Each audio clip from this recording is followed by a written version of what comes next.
Good morning class, I am Durgesh Mishra and let's start our class for class 9th. Today we are going to talk about chapter 1 of class 9. We will do the introduction to the chapter. So the first chapter of class 9 is term cells. Today we are going to talk about the introduction of this chapter. We'll talk about the definition, cell shape, size and its function. Friends, in this chapter we will be talking about different types of cells. We will talk about the discovery of cell. We will talk about cell organelles. We'll talk about functions of cell organelles, location of cell organelles, etc. We will also talk about microscope. But for today, we are going to talk about cells. So let's start. First, I am going to talk about the definition of cells. Before starting any chapter or any topic, we should first understand the definition. What does the definition for cell says? Cell is the basic structural and functional unit of something called life. Cell is the basic structural and functional unit of life. So, first of all, here the three terms arise. What do we mean by structural? What do we understand by functional? And what do we understand by life? So let us first discuss what is life. So life is something which shows a few characteristics. We define anything depending upon its characteristics. And what are the characteristics of life? Anything is said to be living or in life if it shows processes such as growth, repair, reproduction, respiration, etc. If any organism or maybe a cell which can show such processes is said to be living or said to be in life. And now coming back to the definition of cell, we say it is the basic structural and functional unit of life. Means this is the cell only which forms the basic structure of any living organism. For instance, you can take example of wall.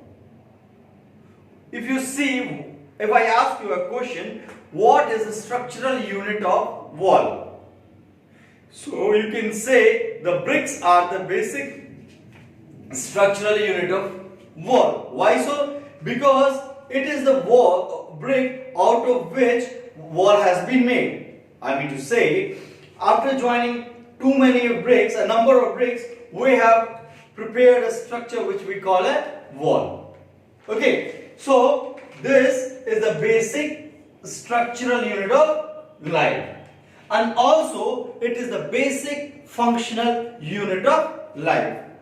Later we will talk much about the functional unit of life, but for instance we can say when a structure is formed, the cell as a structure consists of many organelles, or we can say sub-organs such as nucleus, mitochondria, protoplast, chloroplast, lysosomes, etc., which combine together and function in such a way that it possesses life, in a way that cell can grow, repair, reproduce, respire, etc. If this structure is not to be maintained, there will be no function. And absence of this function, there will be no structure.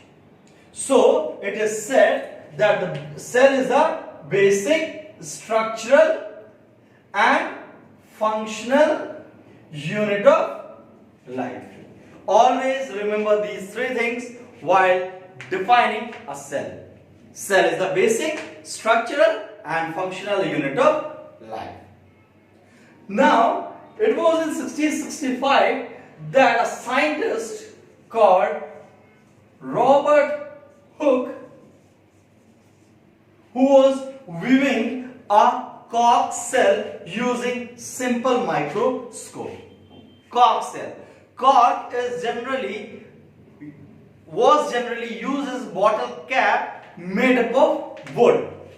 So while viewing cork under a simple microscope, he found a hexagonal structure in that.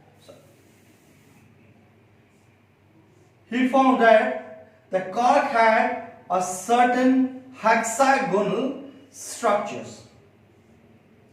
This type of structures he saw in the cork cell, which later he called them as cells.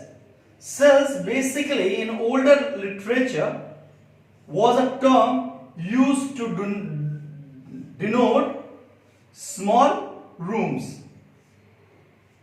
So since these look like small rooms, Robert Hooke called them a cell, and hence Robert Hooke is also known as father of cell biology. He is also known as father of cell biology, and the study of cell biology, study of cells is known as cytology. Okay, so we have come across a few things such as who discovered the first cell? Robert Hooke. Who is known as father of cell biology? Robert Hooke. And the study of cells is known as cytology. In this subject, cytology, we discuss about types of cell, we discuss the function of cell, we discuss many more things such as metabolic processes taking inside the cell, chemical reactions taking place inside the cell, etc. Okay, so if the question is who discovered first cell, it was Robert Hooke. But he discovered this cell in a cork. This means he discovered a dead cell. So after few years, it was Anton von Leeuwenhoek who discovered first living cell. Okay, so there are two questions, which are who discovered the first cell or who discovered the first dead cell? So that's Robert Hooke. And who discovered first living cell? That's Anton von Leeuwenhoek. Okay, now let us talk about shape and size of cells. So if we talk about shape of cell, so it's quite variable.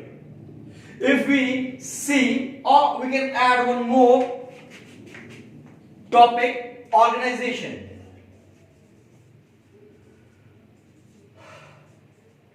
Of cell. So if we talk about shape, generally we draw a plant or animal cell. In this chapter we will be drawing a plant or animal cell as a general part, and that would be a oval or a rectangular in shape. But if we see other cells, it can be variable of shapes. The muscle cell has a different shape. A nerve cell is elongated. The epithelial cell is quite another shape. The eye cell is of another shape. So if we see or move across biology, across the living world, we'll find a variable shapes of cells, which will depend upon the organism in which it is present, the habitat of the organism, and the function it is going to perform. The organism which lives underwater will not have the same cell shape as the one living on land. It will be variable. Okay, then if we talk about organization, cell organization, so depending upon cell organization, an organism can be unicellular or multicellular. For example, if we see unicellular, it's amoeba, and multicellular, a lot many examples such as humans, a cow, a goat, a buffalo, a deer, rabbit.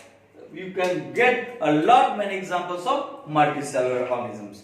That means cell can withstand its structural and functional unit both as unicellular as in case of amoeba and multicellular as in case of humans.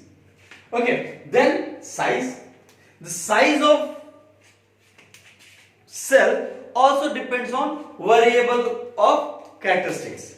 For example, if we see one of the small cells, amoeba, though it's not the smallest cell, the smallest cell is PPLO. This is the smallest cell. This is the smallest cell, and this is the largest cell. The ostrich egg, that is the largest cell. Even if you see the hen's egg which you eat is also a cell, though it's not the largest one because ostrich egg is the largest one. Then we talk about the functions of cell. There are many functions of the cells depending upon the organism, the habitat, etc. The location of the cell. If we talk about different organisms, cells have different functions. But if we talk about one organism, suppose human, we have different types of cells. We have a muscle cell, we have blood cell, we have retina cells, we have bone cells, etc. All of them have different functions. Nerve cell, suppose the retina cell captures light, the bone cells maintain strength, the skin cells forms the outer covering, the blood cell acts as connective tissue, it transports material. So you see there are different types of functions of different cells, and that's why I say the function is variable, the size is variable, the shape is variable. Okay, so this is all for today's class. In the next class, we'll talk about cell theory, which is going to be an important topic. Okay, thank you.